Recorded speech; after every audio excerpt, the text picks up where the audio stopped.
الله أكبر. السلام عليكم ورحمة الله.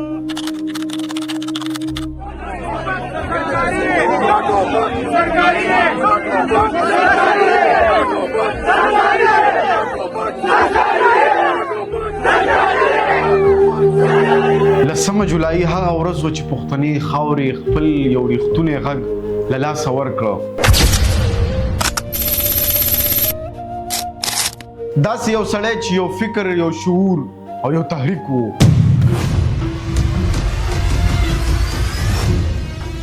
هغه ورځ یوازې یو انسان لا نړه بلکې یو غږ خاموش شو.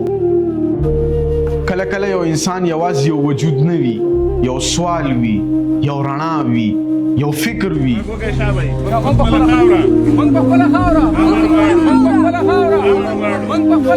بدنونه لاړ شي خو فکرونه نه مري. مولانا خانزیب هم یو داسې نوم و، یو داسې غږ و چې د خاموشه پښتنو درد یې په لفظونو بدل کړه.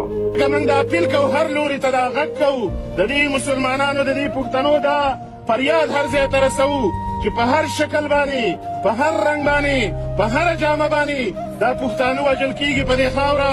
نو لمن د تریسو د خدای لپاره د دې قام د وجلو نه تیر شئ. نور هغه به یوازې خبرې نه کولې بلکې هغه به سوالونه راپورته کول، او همدغه سوالونه وو چې مولانا خانزیب یې یوړه، ځکه چې استعمار د ټوپک نه یریږي، د کنځلو نه یریږي، د تشدد نه یریږي، د سوال نه یریږي، د سوال نه، د شتمني پښتونخوا سوال، د خپلو وسایلو سوال، د دې پښتنې خاورې د امن سوال. او عجیبه دا ده چې دا سوالونه تر هغې نه مري چې تر څو جواب شوي نه وي. خو قصه دلته نه ختمیږي.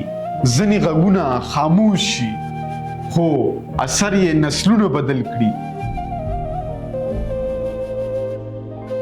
او بیا راغله هغه سپېره ورځ 10 جولای. یو فکر، یو لارښود، یو رهبر له سترګو پناه شو. یو غم و، خاموشي وه، د بدن نشوالی و، خو یو فکر ژوندی و. بدنونه ځي خو فکرونه نه مري، او همدا د مولانا خانزیب اصل میراث دی.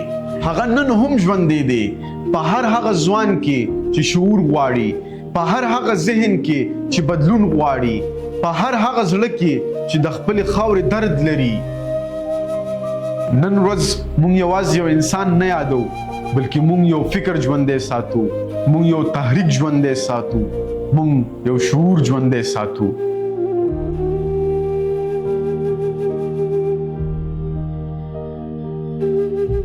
تر څو چې پښتون د خپل حق आवाज پورته کوي تر هغه به د مولانا خانزیب فکر ژوندی وي. تر څو چې د شعور خبره کیږي تر هغه به مولانا خانزیب ژوندی وي. خدای یو خبره یاد وساته، فکرونه نه مري. فکرونه به ولې مري؟ فکرونه هیڅ کله نه مري.